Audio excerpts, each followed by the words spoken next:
return that leads us to who knows where, who knows where. But I'm strong, strong enough to carry him. He ain't heavy, he's my brother. So on we go. His welfare is my concern. No burden is he to bear. We'll get there. For I know he would not encumber me. He ain't heavy, he's my brother. If I'm leading at all, I'm leading with sadness that everyone's heart isn't filled with the gladness of love for one another. It's a long, long road from which there is no return. While we're on the way to there, why not share? And the Lord doesn't weigh me down at all. He ain't heavy, he's my brother.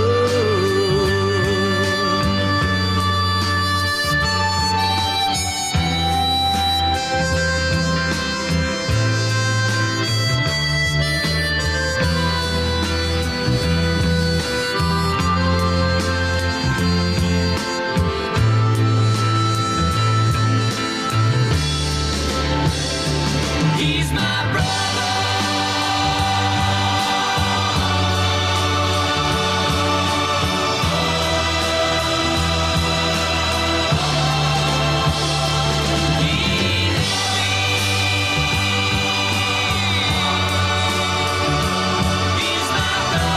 He's my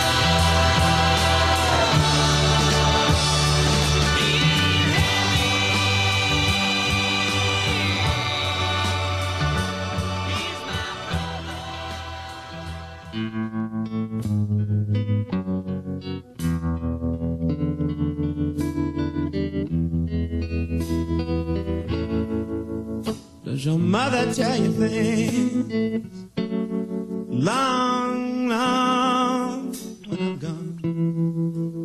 Who you talking to? She telling you I'm one. It's a great mistake when I'm wide awake.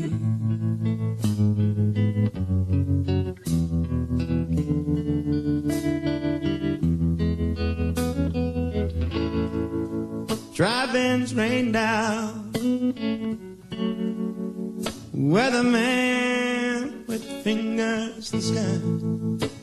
He pokes it out, pulls it in, don't know why. same mistake. It's been a long time running. It's been a long time coming. It's well worth the wait.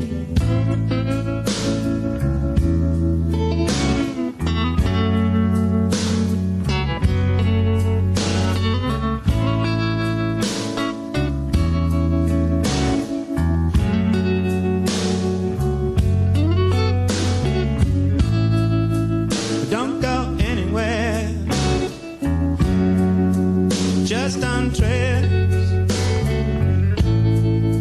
we haven't seen a thing. We still don't know where it is. It's a safe mistake. It's been a long time running. It's been a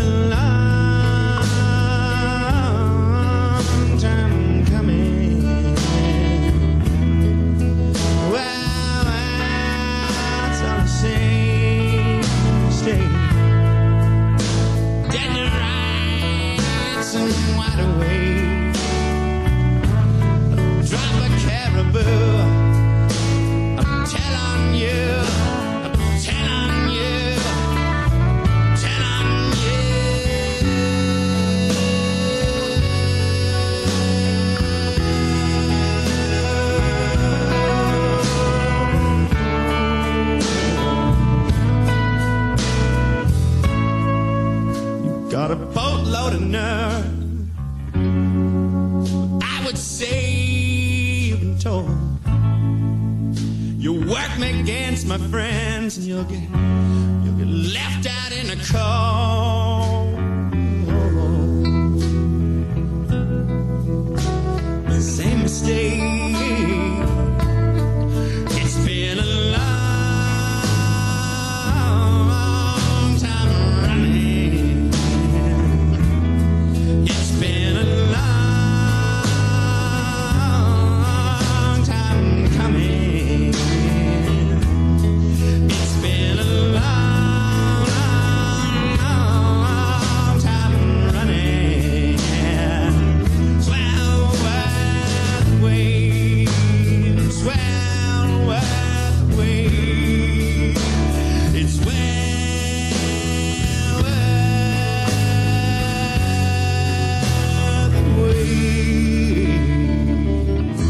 it's well worth the wait.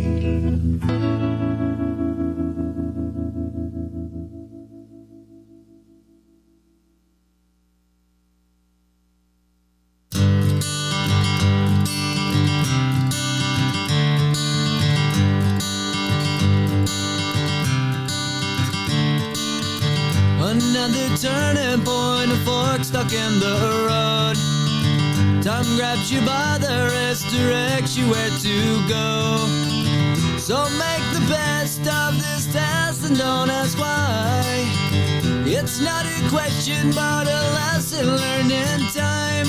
It's something unpredictable, but in the end is right. I hope you had the time of your life.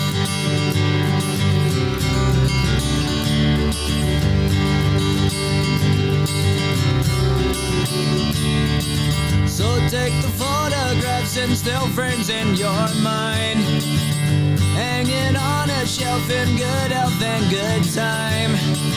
Tattoos and memories and dead skin on trial. For what it's worth, it was worth all the while. It's something unpredictable, but in the end is right. I hope you had the time of your life.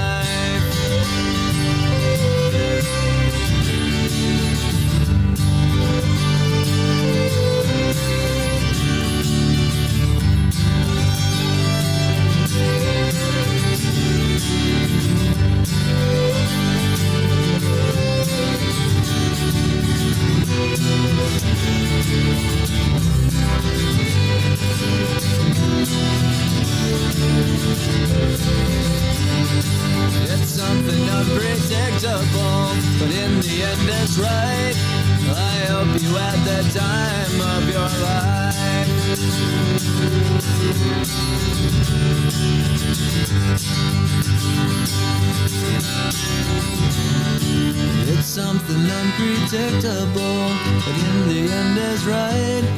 I hope you had the time of your life.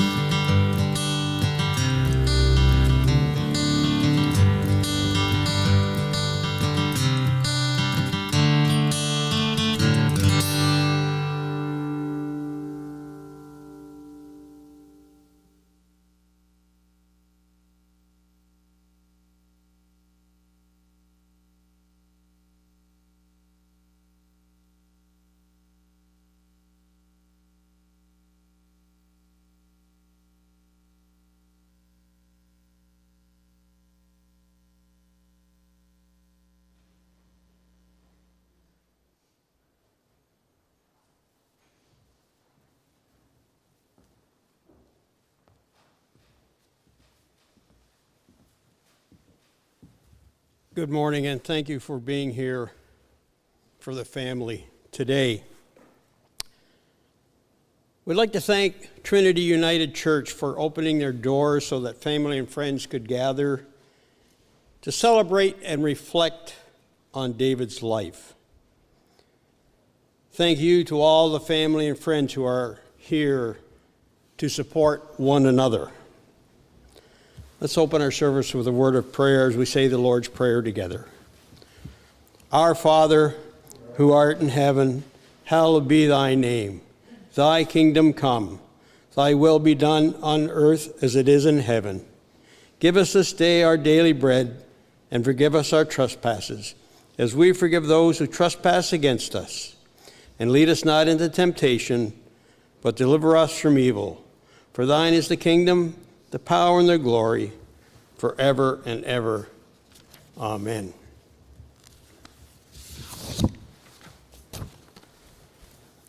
I have a short scripture I'd like to read to you this morning. It's found in 2 Corinthians chapter 1, verses 3 and 4.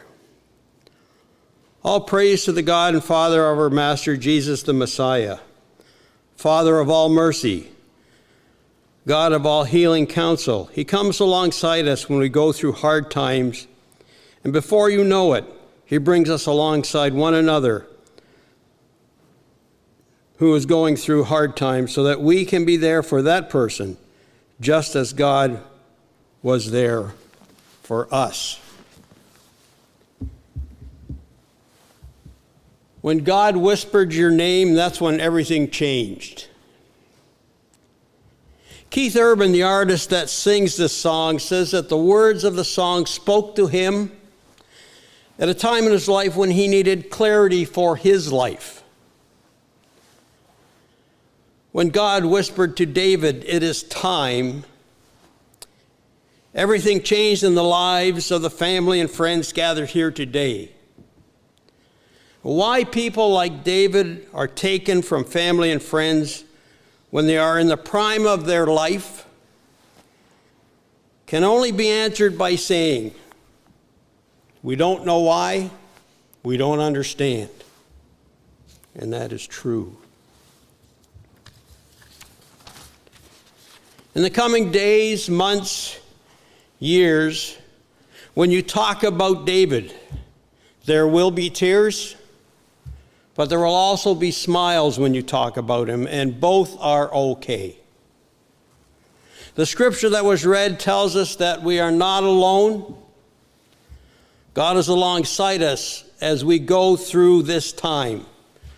But you also have family and friends close to you that you can cry with and that you can smile with. We have some eulogies that are being spoken this morning, and I have one here to begin that was written by David's mother. David loved baseball and never missed a chance to attend a Blue Jays game with his friends. He started by playing t-ball and eventually played on traveling rep teams both in Guelph and Owen Sound. All David's school years, he played team sports. In public school, it was basketball and volleyball. High school was all about football. He and his friends couldn't wait for the weekly Thursday after-school games. The West Hill Raiders were a team to be reckoned with. At 16, David worked at Zayres and Owen Sound to earn enough money to put gas in his first car, a red Honda. He was so proud of it. His love of the water led him to scuba dive with Groundhog Divers in Port Elgin, and even participated in their annual underwater pumpkin carving contest and swimming every chance he had. He would go down to Sunset Point and just watch the waves roll in and the sunset over the horizon. He was so happy when he was invited to attend a live Pittsburgh Steelers football game with Lyle. Didn't matter that it had to drive for hours to get there. At home, he would put on his Blue Jays jersey or his Pittsburgh Steelers jersey and root for his team from the couch on TV. David's ambition was to become a firefighter. And after graduating from St. Lawrence College, he applied to a number of cities and towns, but never succeeded in joining a fire department. As he grew older, his life led him to Toronto. He loved everything the big city had to offer. He worked as a pipe fitter and played hard in Toronto. After many years of life in the big city, David found his way back home and began his career as an apprentice electrician. He loved learning the trade and the satisfaction of a job well done. He did not get the chance to become fully licensed. His time on earth was up. David was a foodie and loved to try new foods. He enjoyed cooking and trying new recipes. He never missed the chance to use the barbecue, summer or winter. We always had a great, delicious meal when he was in the kitchen. David took pride in himself and everything he did. When he went out, he had to be well-groomed and looking his best. He was so handsome and smelled good too. The greatest gift that Sarah and Lyle could have given David was his two nephews and his niece, Zach, Ben, and Anna. When David came to visit, he was always greeted with a smile and a hug. He loved his talks with Zach about his football days in high school. Zach vows to do the same when the time comes. Zach and Ben loved to challenge David in video games. Of course, it was a sport like hockey or football. Ben loves Lego and would borrow David's kits and build them over and over again. If Ben saw an opportunity to prank David, he took full advantage of it. Anna loved to play hairdresser and would brush David's hair and put it up in elastics or barrettes. Sometimes she would even pretend to cut it. Anna never failed to sit in his lap if she got the chance. There was nothing better than David coming for a swim with them. He would throw them around and hunt for treasure at the bottom of the pool. David has left a void in their little lives also. They are going to miss their uncle, David. I miss your presence, David, your smile, your hi, Mom, and your arms wrapped around me in a tight hug. I saw so much of your dad in you, David. I believe God only takes the best, and he took the two of you from me way too early. I have to believe you are in a better place now and that your dad was waiting and greeted you at heaven's gate. Rest in peace, my sweet, sweet son. I love you dearly and miss you so, so much.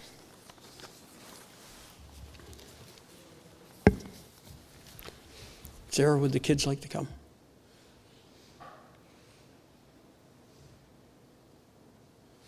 No, okay, that's fine.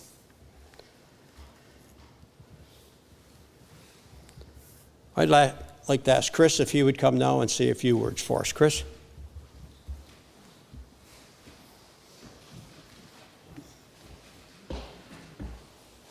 Chris, take your time. If you need Kleenex, some right down there, okay? Thank you.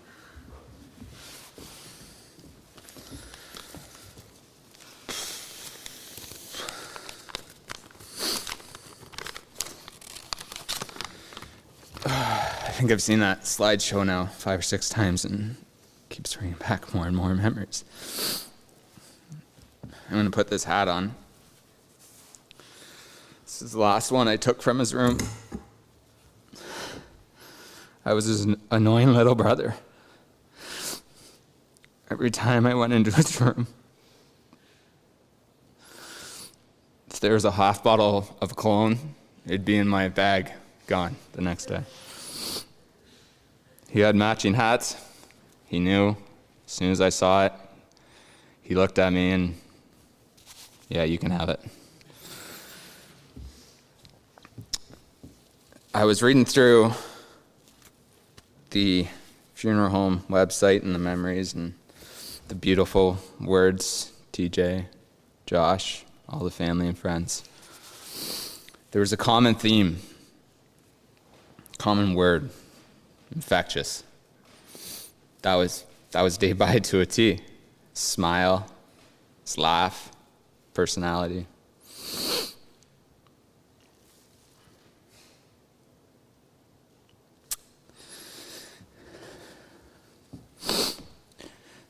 Davey and I met in '96.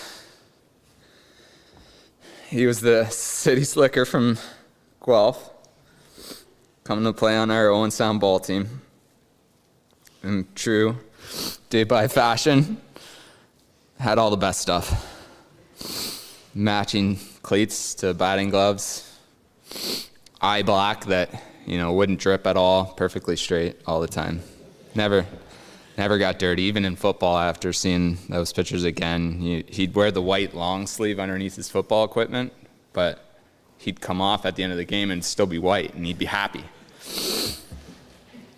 But I can remember that first game when I was unpacking his bag, and I was just amazed by all his shiny equipment. But I was kind of upset because he's a catcher, and I was a catcher at the time, and not only was this city guy coming to take my job, essentially, but he was a left-handed catcher, which you really don't see too often. So, numerous conversations over the years and questions and just memories, but there's two questions that stood out when I was thinking of Dave Bide and just the way he answered them. So I just wanted to share my memories for those two questions. The first one was Dave, and I remember this like it was yesterday. It was 12 years ago now. I cherish the ground Trish walks on. I love her so much. But, am I too young to be getting married? And his response was, not only should you ask her to marry you, but I'll pay for the ring. He loved Trish so much. He was so proud. So proud of me and the family. It was always Trisha. We would rip on my wife and call her Patty or whatever, and not Dave. It was always Trisha. I can still hear him say that. The second question, equally as important. I was having a rough week at work. And I called him up at Friday at 3 o'clock, and I was like, Davey, what are the plans for the weekend? What's going on? I need to get out of here. I'm just having a tough go right now. He goes, not much. I don't really got much going on. I'm like, well, Roy Halladay pitches at Fenway Park tomorrow. Do you want to go? And he goes, well, he said two things. He's like, well, what time do we have to leave? And let me guess, I'm driving. And I go, well, if we leave at 3 a.m., we can be there by 11. His response was, let's do it. 4 hours later, I was in Toronto, and there we were on the road at 3 a.m. in his black Honda Civic at that time, driving to Boston, watch Roy Halladay pitch at one of the most historic parks in the majors. Drove back the next day. And that was our thing. We did it in Boston. We did it in Cleveland, Detroit. And those are the trips I'll never forget, ever.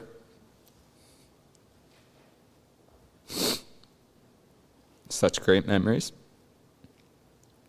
Just the two of us.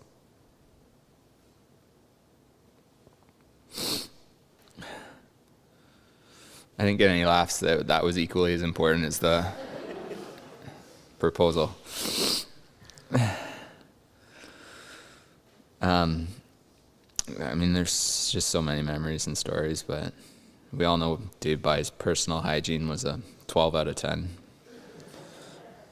And even as early as this morning, I was in his room snooping around.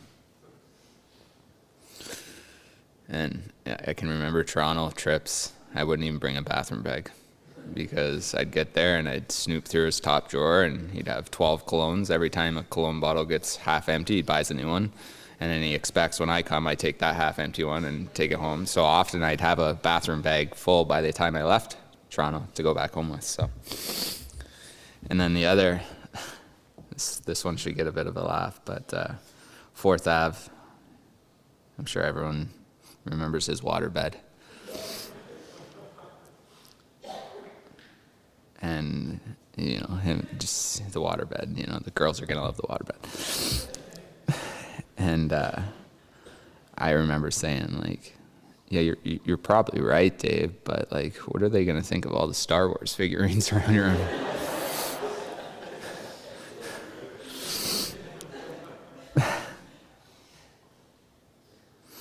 25 years.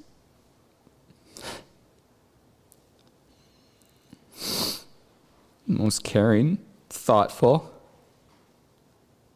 individual. I'm going to miss him so much. I'm going to miss being able to just call him.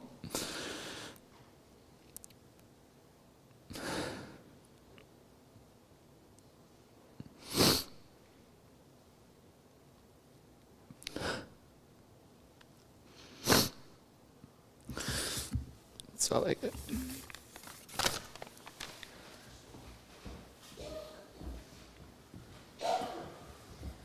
And would Adam like to come up now, please? Thank you.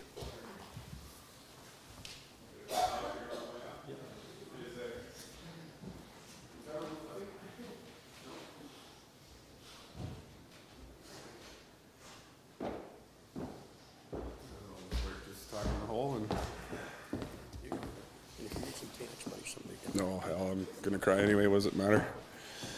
Hi, everyone. I'm Adam. I met Davy Boy first day, grade 7, in homeroom. He was, like Chris said, the cleanest, most sharp-dressed little bugger in the land.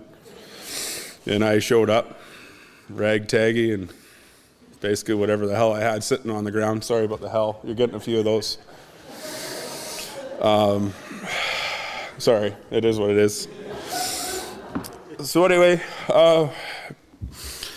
me and my big buddy, we hit her off right away. I came over and just the way he smiled, the way he made you laugh, the way he cheered for everything. It didn't matter what it was. He was the biggest cheerleader I've ever met in the history of all the land.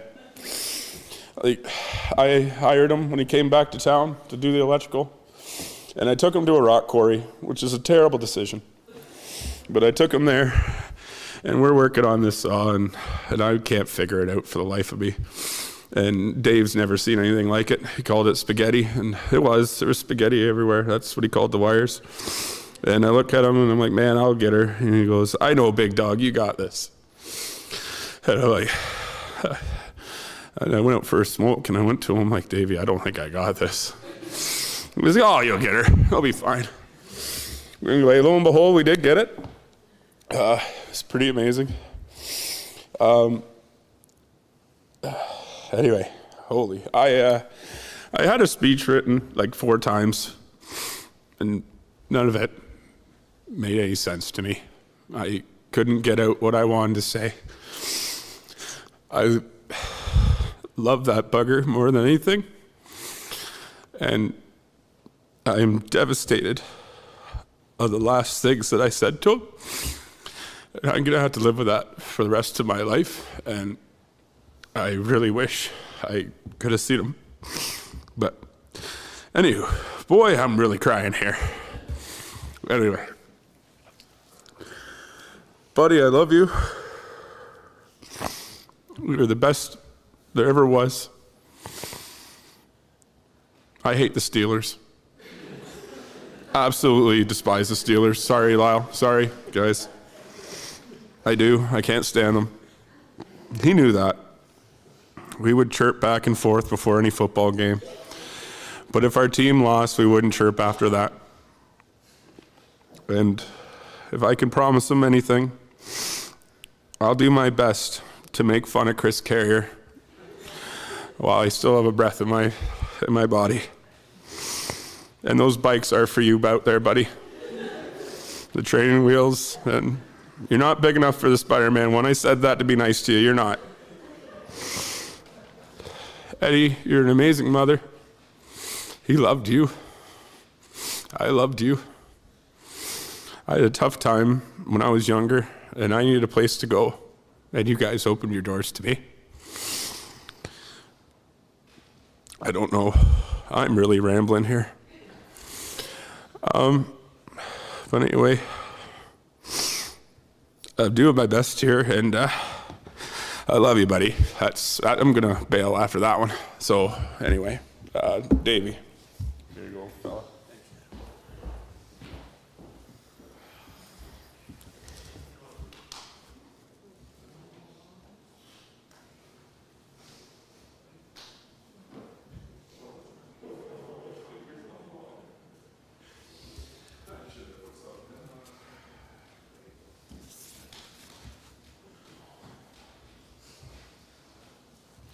And could I ask Mark, Ryan, and Dave to come up now, please?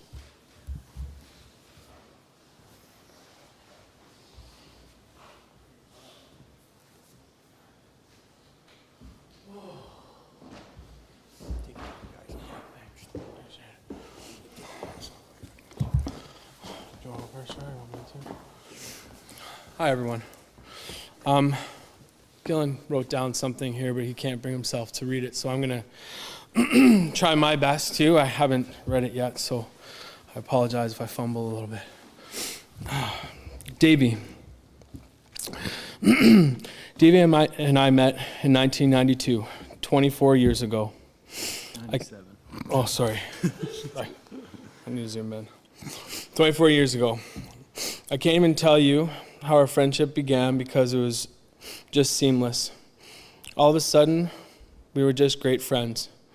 I'm sure it was like this for all of Dave's friends because he just had this ability to make anyone feel welcome and part of the team. As time rolled on, Davey and I would spend almost every day together throughout high school. I felt like we were inseparable. Road trips to Blue every other weekend in his mom's van and trips to the beach. Then Davey got his Honda Accord. I could have stitched my name in the passenger seat because we rode everywhere together. We coined ourselves the Double Ds. Dave was always down for a good time, so much so that I remember that him and the boys stopping by my place one night while I was just chilling with my girlfriend. Dave convinced me to come outside for a smoke. I was in my jogging pants, a little reluctant, but still said sure. Hopped in the back seat, and Davey literally kidnapped me and took off to go out for a party that night at Rice's place. He was just such a spontaneous and fun-loving guy. I got in a lot of trouble for that one, but it was worth every minute.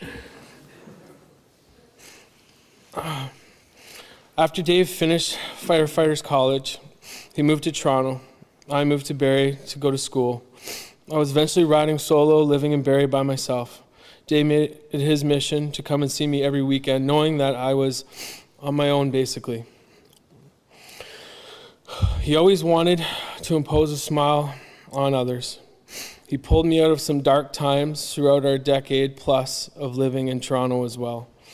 That was a compassionate Davey. He was always willing to do whatever it took to be a part, to put a smile on friend's face, and I'm forever grateful for that. Sorry, no, I was looking for water maybe. Last October, we were texting and I told him about how scared I was for him, and he replied, "Don't worry, brother.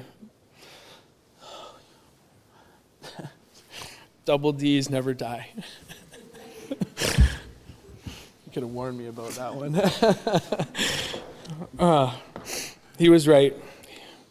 He'll always live forever in me. I truly lost a huge piece of my heart last week that I'll never get back. But the memories I have of Davey and the other times we shared will live on forever in me and all of us. The tears I've shed and will shed will never come close to the smiles and laughs we had. Truly one of a kind. Miss you, brother. You want me to read this? Are you sure? Are you sure? That's fine. Okay. Ryan, you want to go, man? I need a second here. I was really just coming up here to help these guys. I just wrote something short. But I want to start off by thanking Addie, Sarah, and Lyle for doing this today. I don't imagine this could have been easy to organize with everybody. And thank all you guys for coming and those who are able to see from home or from afar. Dave would have loved to have seen all you guys. Dave was an amazing guy. His voice and laugh, you always knew he was in the room. He was a great friend to me, always willing to help or listen whenever it was needed. He was the first one to pick me up from the hospital and take me to my appointments. He was always up for a good time. We'd have road trips to visit friends, Jays games, the racetrack, or swimming. And Dave loved the water. He couldn't get him out of it. Our one time in Niagara Falls, acting like tourists, just being stupid, going to all the tourist sites, and not fitting in at all. Playing sports together like football, baseball, or hitting the slopes. Dave knew how to have fun, but when the time was right, he was a perfect gentleman with the best manners. You raised a really good man. I will always cherish all the memories we had together. I'm honored to know you, Davey, and I'm really going to miss you, bro. Love you.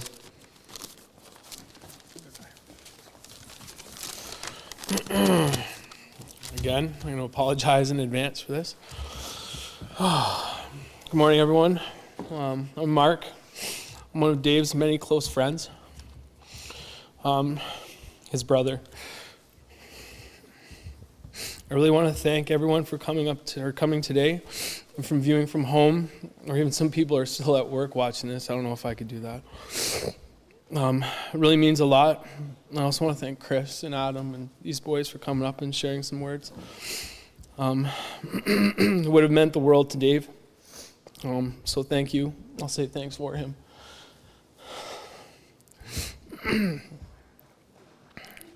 So I'm just going to say a whole bunch of words that describe Dave, and if at any point I can't do it anymore, if someone wants to shout something, go for it, because I'm going to have a hard time getting through these. Kind, loyal, funny, caring, considerate. Stubborn. I think that was the Dutch part.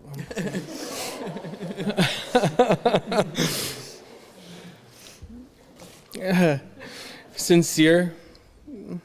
He was always there for you. He was reliable. People were drawn to him. He's magnetic. Larger than life. He was brave. Cheap. That's the Dutch part of it again. Fun-loving. Outgoing. Over the top. Has anyone ever played Monopoly with Dave Black? No? He didn't like to lose. Competitive. Thoughtful. Affectionate. You mentioned his hygiene. We used to lie to Dave and tell him that we were leaving an hour later so he'd be on time. And he was still late. Oh, no. He was strong. I know if he could be here today, he would. I know that. He was brave, loving. Addie, he loved you. Sarah, Lyle, Zach, Ben, Anna, he loved you. Boys, he loved you.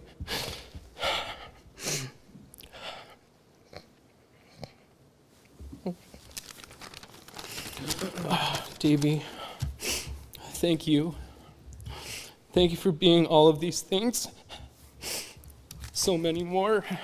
Thank you for playing such a huge role in my life and many others. I'm going to miss you so much. I love you. I have something else I just want to say. Just give me a second here. Whether you know or not exactly what was going on with Dave, if you ever find yourself or someone you love struggling, don't be afraid to reach out. Don't be afraid to stand up and say something. Don't be afraid to stay by their side. Don't give up. Thank you. Good job, Mark.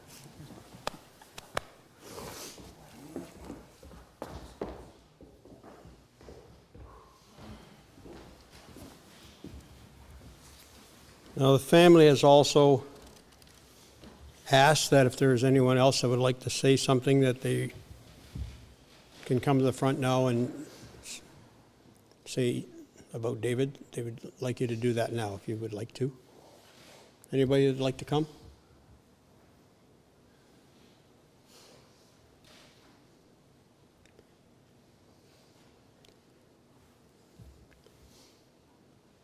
Well, from what I've heard this morning, I didn't have the pleasure of knowing David, but from what I've heard, he has many friends here and family who will never forget this young man. And that's a wonderful memory for all of you to have, of having a friend like that, someone that you will never forget. I'm just going to close the service now with a benediction, and it goes like this. May the Lord bless you and keep you. The Lord make his face to shine upon you and be gracious unto you. The Lord turn his face toward you and give you peace. Amen.